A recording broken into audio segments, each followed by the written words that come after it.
Hello.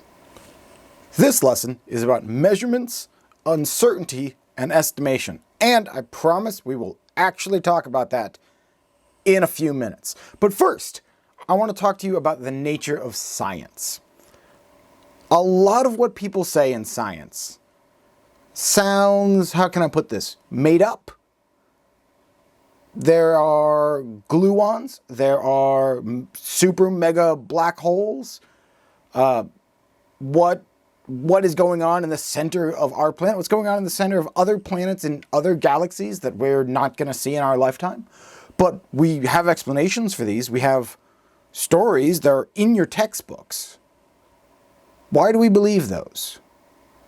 Let's start here. I have a book that says there is a finite probability that my hand can pass through this table. You have a book that tells you what kind of flowers you need so the fairies come to your garden, and that if you put out a pie on the third full moon of the second month, then the harvest will be good. Why do I believe my book and I don't believe your book? At the end of the day, what it comes down to is that my book, science, if you haven't guessed, is based solely on empirical evidence, which I will remind you is a fancy way to say measurements. It's all measurements. There are people who say that this conversation, my book versus your book, is really a philosophy conversation. So I'm going to attack it as philosophy then.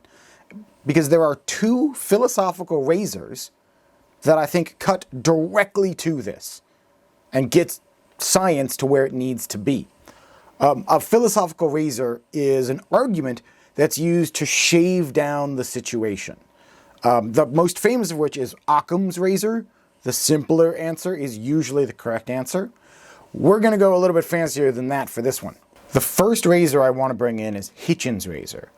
What can be asserted without evidence can be dismissed without evidence. If you say, this is true because it is, I can say, no, it isn't because it is. If you don't have evidence, it does not matter. The other razor is called Newton's flaming laser sword. What cannot be settled by experiment is not worth debating. Why is that razor so powerful that it's been upgraded to flaming laser sword? Because it is the single strongest thing that can take a conversation from philosophy to science. If you cannot create an experiment that proves or disproves your claim, science does not care. Only things that can show up in an experiment that you could definitively prove or definitively disprove matter. Everything else is a nice conversation to have over a cup of tea. Experiments are what make it science. Now, to be clear, because we do some crazy stuff. You're going to talk to some professors that do crazy space explosion, atom collider things that are impossible with today's technology. That doesn't make them not science. You have to be able to think up the experiment that is not necessarily the same as having the equipment to perform the experiment. That is how theoretical physicists work. They can think up what the experiment needs to be, and hopefully someday we can build it or find that situation. Some people think that scientists are elitist know-it-alls with lab coats and ties and clipboards. While it is very true that many of them are elitist, privilege is a thing. Remember, privilege is a thing. The idea that scientists are know-it-alls is antithetical to science. To quote the orator Dara O'Brien, science knows that it doesn't know everything, otherwise it'd stop. So let's say that you want to become one of these big shot scientists who has, made the rules and defined how the universe works. How does your pet theory become the theory? Well, it's actually pretty easy. There are only 3 big steps. 1, your theory needs to accurately explain to as many decimal places as has ever been measured everything we already have done. It has to completely agree with all of the science to today. 2, your theory needs to diverge from the existing theory at some measurement we haven't done yet. If your theory has exactly the same numbers as the textbook, I'm just going to keep using the textbook because it's the textbook. But if the textbook says this measurement should come out to be 2, and your theory says that the measurement will come out to be 3, now we have a competition. And then the third thing that needs to happen is someone needs to do that measurement. And if it's 3, you win. If it's 2, the textbook wins. You go back to your office and you come up with a better theory. That's it. That's all it takes. Your theory needs to be a more accurate prediction than the textbook. A lot of people wonder how science can abandon a set of rules for a new set of rules. That is to say, Newton's law begat quantum mechanics. Quantum mechanics is going to beget something else. Why? Why can we seemingly abandon everything and jump on this new boat? The answer is measurements. Because we're not abandoning the old thing. The old thing got us to here, which is great. But the new measurement means that the old laws can't take us any further. But the new laws can. At some point, Newton's laws breaks down. They stop working. We know they don't work. Once you get to something hot enough, fast enough, cold enough, small enough, big enough, on those fringes of where we can conceptualize existence, Newton's laws break. Quantum mechanics doesn't. For a long, long time. We can get much bigger, much colder, much smaller, and quantum mechanics still works. But we know there is a point where quantum mechanics breaks. And someday, someone, maybe you, will come up with the new laws, the new rules that can take us further, that can get us past those breaking points and further down until we can get everything. That is what is so great about science. It's iterative. It refines itself. It keeps going further. To quote the poet Hank Green, there's nothing here to argue against. It's a process, not an ideology. And I love science. Now that I have waxed poetic for a while about science and measurements and the beauty of all of this, we actually have to talk about the nitty-gritty, putting the ruler on the paper parts of measurements. So, let's get into that. First off, we need to talk about how confident you are in a measurement, or a calculated value you get from measurements, these kinds of things. And what that really gets us to is error and uncertainty. So, we need to define our terms here. Error and uncertainty in science mean very specific things. And as with so many things, the science specificity is not necessarily true in regular language. See the theory of evolution and the theory of gravity are equally valid. But for some reason, people don't argue about gravity. So, what is error and what is uncertainty? Error is not erroneous. I know that sounds like a really weird sentence. Here's what I mean. Error is not a mistake. It's not an error because you wrote down the wrong number. That's not the error we're talking about here. The error that scientists say, when we say error, what we mean is the disagreement between actual measurement and predicted measurement, or between experiment and theory. The space between those is your experimental error. It's the difference you didn't expect. That's error. Now, what is uncertainty? Uncertainty is your confidence in a given measurement. That is not to say whether or not that measurement agreed. That's error. We just said that. But it is how much do you trust the tick mark that you made next to the ruler. That's uncertainty. So uncertainty always has a little bit of fuzziness to it. That's what we mean. That's the uncertainty. Your pencil mark is never going to be infinitely thin. It's never going to be exactly perfect, right? By the sheer fact that the lines on the ruler have width means that there will always be an uncertainty in that measurement.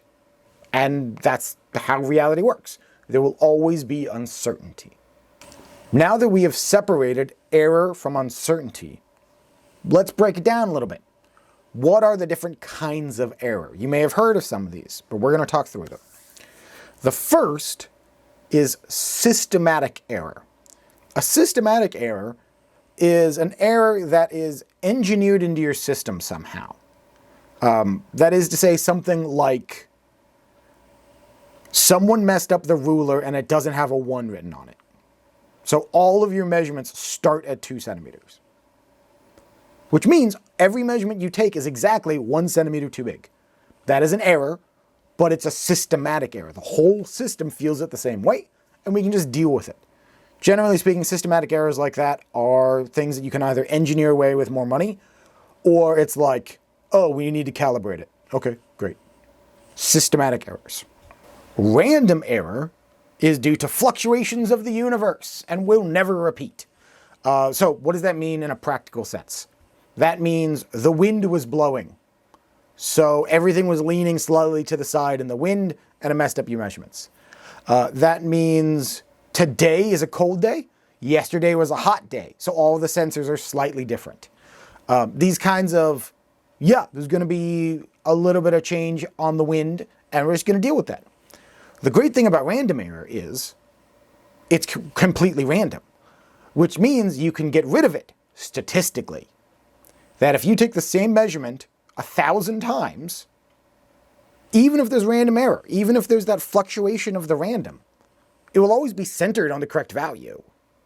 So you can just take the average and all that random error goes away and you get to your actual value. That's what's so great about random error. And that's why we're kind of okay that we can't get rid of it. Now, there is a third kind of error that maybe you've heard about. Maybe a teacher has even told you about. Human error. What is human error? Human error is an admission of guilt. Human error is, I didn't notice that I did it wrong, and it's either too late or too expensive, or I'm too lazy to fix it. My bad.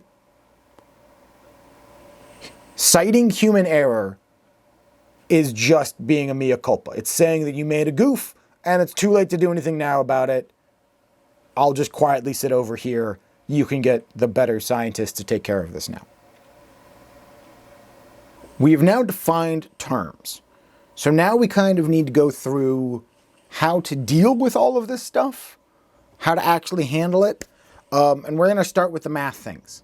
So let's get the big one right out of the gate, the one I know you know about, you love, you've dealt with so many times, significant figures. Yeah, I don't care. Not to be glib about it, I don't care. In the kind of stuff that we're doing, it really, really doesn't matter because we're not doing that kind of super precise science. If you carry 2 significant figures or 4 significant figures, good. That's reasonable. I'm looking for common sense significant figures.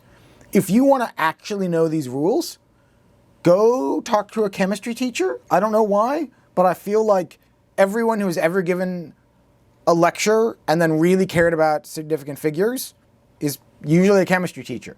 Go talk to them. I'm sure you know a chemistry teacher. They'll teach you about significant figures.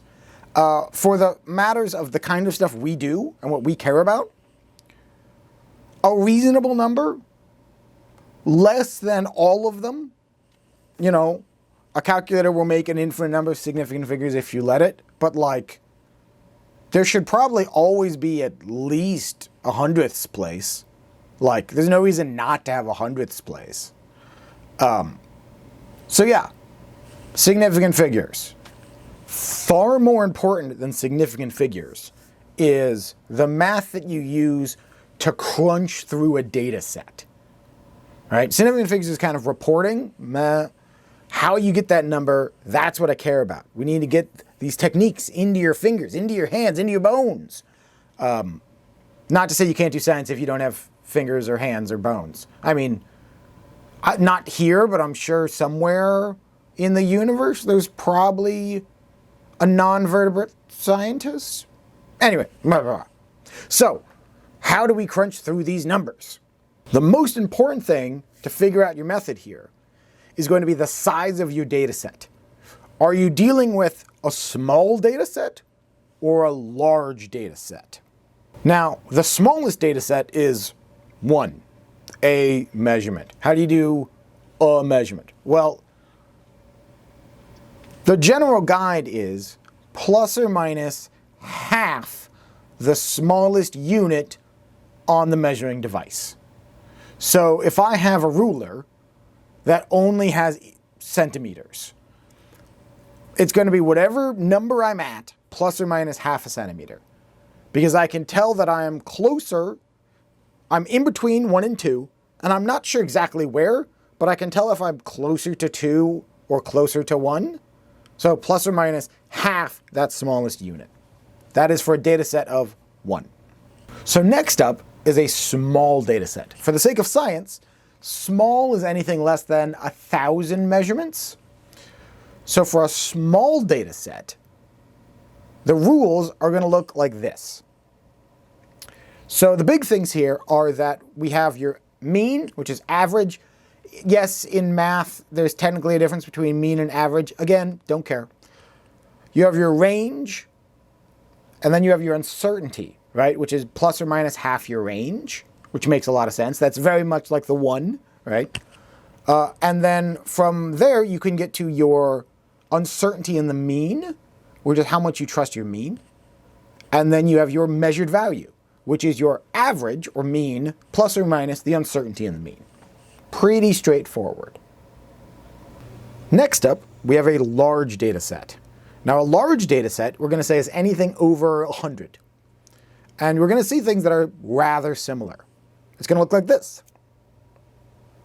Now, we have our average, right? It's exactly the same, just math you're looking. But then we have our uncertainty in the measurement, which you might notice is standard deviation. For you real math nuts. Some of you are like, why isn't that an n minus 1? And some of you are like, why would there be an n minus 1? There are 2 definitions of the standard deviation. It depends on what kind of population you're sampling. Again, we go to math camp if you really want to know that. We're good. Then you have your uncertainty in your measurement, standard deviation over square root of n, and your reported value, average plus or minus uncertainty. Some of you who were paying attention, your hackles might have gone up in there when I said that anything under 1,000 is small and everything over 100 is large. Isn't that kind of a big overlap there? Yes, it is. Because the difference between small and large isn't actually n. It's whether or not your data fits a standard distribution. That is the difference. Because remember, that large one had standard deviation. You need to have a standard distribution for standard deviation to work. So it is possible that your 200 data points will make a beautiful bell curve. It is possible your 500 data points will not make a good bell curve. That is up for your discretion as you're looking at your data. There is a possibility, some of you who have read ahead in other stat books and whatever, have some questions here about other advanced analysis things. What about weighted averages? What about a complex analysis? Do a graph. The answer to all of those things is you should probably be graphing your data and analyzing that graph instead. So now you've taken a bunch of measurements. You have the uncertainties in all of them. Great. A lot of the time it doesn't stop with the measurements. We have to use the measurements in equations to get calculated values. So how do those uncertainties interact with each other? Well, as a good clue, we can think about this as that you have some uncertainty that is independent of some other uncertainty, and you want to know how they combine. So what does that sound like? Vector addition, quadrature, the exact math of how to combine these uncertainties exists. It's known. It looks like this. I don't expect you to write all of this down. I don't expect you to necessarily do much of this. What's important is that you know you can do this, that someone understands this. And when you become a real grown-up scientist, you will hire a statistician to work in your lab, and they will take care of all of this for you. So you've taken your data, you have your numbers, you've worked out your uncertainties of your measurements. Great. How do you turn that into results? How do you turn that into a conclusion? I'm going to say all of that, graphing it, linearizing it, pulling out trend lines, working up theories based on your empirical results, is all modeling. How to make models, which is another lecture that you're going to watch in a couple days. So we're not going to worry about that now. We're just going to worry about how we took those numbers, how confident we are in those numbers, how we report those numbers directly, not getting into conclusions and stuff. What if you don't want to take all of those measurements? What if you don't want to do that much work? What if the number you need doesn't need to be that good of a number? Well, then you could make a guess, right? You could go with a gut feeling. You could do an estimation, right? For a single value, for a single measurement, estimations are often not that bad, right? How high is this shelf? Is it a meter? Is it a kilometer? Is it half a meter? It's a little over a cubit, right? For the sake of, is my coffee mug going to break if it falls off that shelf? Half a meter's close enough, right? That's ballpark. Great. For a simple thing like that, we're pretty good at estimating. We know how long our arms are. We know how tall we are, right? Real physical space things we're pretty good at. For a lot of science, you get into weird values, esoteric things, things that you don't have physical experience with. And in those cases, estimations can often be real bad if you're just plucking a number. If you're just going off a gut feeling. You really don't know the volumetric displacement of a whale. Like, you have no concept of that. So we have to do something a little bit more than that. We can do something a little bit more clever by balancing several smaller estimations. This process of taking a few known numbers and a few simple estimations and weaving them together is a process called Fermi questions. Enrico Fermi is without a doubt one of the most important scientists of last century, and probably the single biggest name that didn't end up becoming a meme. He and his team were the first humans to build a sustained nuclear reaction. And they did it in a squash court in Chicago, like in the basement of a rec center. He was a huge name in the Manhattan Project. He was a huge name in what we now call modern physics. Fermi Labs. The Fermi Labs is Enrico Fermi. Like, big name. Some people say that he was the last physicist who was good in theory and in experiment. That at this point in science, you really have like people who work with chalkboards and computers making theories, and you have glorified grease monkeys who build satellites and particle detectors and CERN, and like that's really what they do. They build things and are amazingly good at it, right? Like, I'm not talking smack at grease monkeys, but like they do things with their hands, and there are people who do things with chalk. And Fermi might have been the last person who was amazing at both of those. And the place where that really came together was this thing of the Fermi question, where he could pluck a number out of the ether, and it was right. And the way he did that was this process. Fermi understood that on any given estimation, you are just as likely to be over as under, if it's a decent enough thing, right? But your uncertainty is over or under. If you have two estimations,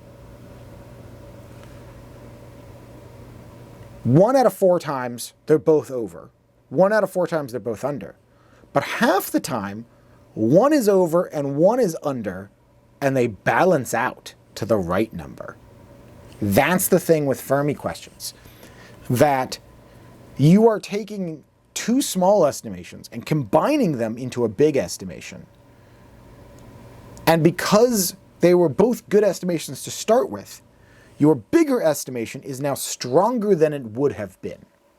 Probably the most famous story of Fermi doing this and plucking a number and it being perfect was when he calculated the yield of the first atomic bomb. There was a lot of math being done, a lot of measurements being taken, calorimeters and people trying to measure blast radii and all of this. But he wanted a number fast. So fast that he had the number before the wind stopped from the explosion. Really, it was the wind that did it. What Fermi did was, from his safe location, he tore some strips of paper out of a notebook, and he held them at eye height. And the moment he saw the flash, he let go of them. And the wind from that blast hit the paper on the way down and blew the paper behind him. And then he paced out how far back the paper landed. And from that distance and his height, he knew how fast the wind was going. And from how fast the wind was going, he was able to calculate the yield of the bomb. And he got it to like less than 5% perfect, like bang on. That's the kind of stuff Fermi was good at. And that's the lesson of these Fermi questions. Outside of the world of science, probably the next most likely place you are to run into a Fermi question is a job interview. Very famously, Google loves using Fermi questions in their job interviews because it shows that you can think through a problem well. The two most classic Fermi questions that are so classic, maybe you've even heard reference to them, are how many jelly beans fit in a swimming pool? And how many piano tuners are in New York City? Both of those are ridiculous numbers to pluck out of the air. Like crazy. But there are simpler numbers that aren't that bad, that get you there. For example, piano tuners. How many people live in New York City? That's not a bad number. How many people, out of 100 people, how many people own a piano? Not a terrible number. How often does a piano need to be tuned? Not terrible. How many pianos can a piano tuner tune in a day? Not terrible. So that piano tuner can tune this many pianos in a day, and on any given day there are this many pianos that need to be tuned in New York City, so that requires at least this many piano tuners in New York City. That's the idea of the Fermi question. You take a couple easy to get numbers and you combine them to create this crazy number. So now we've talked through measurements, uncertainty, and estimation. But that's not enough, right? Because, like, this isn't a video series, this is a camp. So, to make you do stuff, we have 2 assignments that you're going to work on that should help get you into this brain space. The first one are some Fermi questions. So we have some Fermi questions. They're up on Canvas. Knowing your group number, you can look up and see which ones you are responsible for. And they're there to practice, for you to work on. The big thing here is, don't look it up, right? Like, you're on the other end of the internet. I know. The answer is probably out there somewhere. But try not to look it up. I mean, if you need to look up a unit conversion, sure, that's not a problem. But like, I know if you dig deep enough into the internet, someone has done nearly every measurement known to man. So don't look it up, work on this. So you have your Fermi questions that you can work on. You got a couple days to churn on those. At the end of the week, we're all gonna sit down, we're gonna chat about them, right? So that's assignment 1. Assignment 2 is a much bigger project, and that is going to be your solar dancer. This is a solar dancer. I know some of you have probably been wondering why we included like desk tchotchkes in your supply kit. This is why. The solar dancer is actually a rather well-made piece of equipment. And I know the thing it's designed to do is dance on your desk. But how? How does it work? That's the question. So this is your solar dancer project. And this project is going to have 3 different layers, if you will. Layer 1, week 1, passive observation. Watch it. Learn its behavior. See what it does. Very importantly here, we're just being passive. We are out in nature observing this and trying to gather information from it. Level 2, week 2, experimentation. Now play with it. What happens if we put it somewhere else? What happens if we put it sideways? Does it behave differently if it's sitting on top of a book or a desk or on a shelf? Is it different if it's in sunlight versus in a spotlight versus in an LED light, right? These kinds of experiments. But very, very importantly here, it is still a solar dancer, and it will remain a solar dancer. So we are only doing things to the outside of it, right? Non-invasive, non-harmful experimentation. Level 3, week 3. Figure out how it works by whatever means you think are necessary. If that means you have to open this guy up, if that means that you need to put electrodes in it, if that means you need to irradiate it, don't irradiate it. It's not going to help. Please don't. Do what you need to do to figure out how it works. As we've established, we're not about grades here, but I know that's how our brains work. That's how school was put in here. So I'm going to break down what we want from the solar dancers in terms of grades, because that's how it can stick in your head. If we were to give grades, an A would be what we're going to call the physics approach, which is that your solar dancer is still perfect at the end of camp, and you can explain exactly how it works. For a B, we're going to call that the biology approach. You know exactly how this works, and unfortunately the subject did not survive experimentation. For a C, we're going to say you don't know how this works, and it didn't survive. So we'll call that the NASCAR approach. It smashed into a billion pieces. Maybe you cheered when it happened, and now you're done. And then F, the worst possible thing.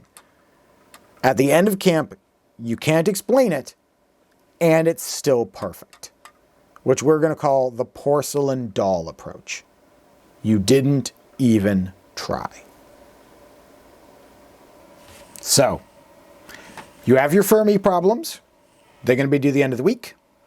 You have your solar dancers. That report is going to be due at the end of camp. But between now and then, through all of this, I want you to remember we're here. If you have questions about any of this, that's a big part of why there are instructors. We didn't just mail you some videos and then peaced out, right? So come talk to us, right? If you want to talk about this math, come to office hours. We'll happily talk through any of this stuff with you, right? If you want to know any of these details, if you want reading recommendations about how Fermi is amazing, go talk to Bill, right? Bill loves Fermi. He'll talk forever about Fermi. He'll talk forever about anything you let him talk about. Just be warned. But yeah, so I hope you enjoyed this. If you have any questions, please, there's the discussion board. There's office hours. There's going to be the debrief tomorrow. All of that stuff, right? This back and forth between us and you, between you and you, right? Between each other. That's the whole point of all of this. So, thank you very much for watching, and we'll talk later.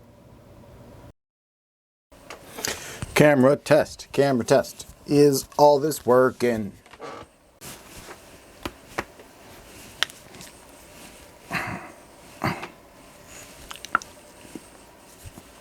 Let's try that again. That laugh at the end was a little ominous. It was a little weird. All right. Do it again. That's not a word. That's not a word. Stop looking. No, here, that, not there. They can see the difference between looking at the screen and looking at the camera. They can see the difference, Pete. Come on. Sit up. Sit up. Up. Shift, shift, shift, shift, shift. Shift, shift, shift. Switching seats to make cuts easier. Ha!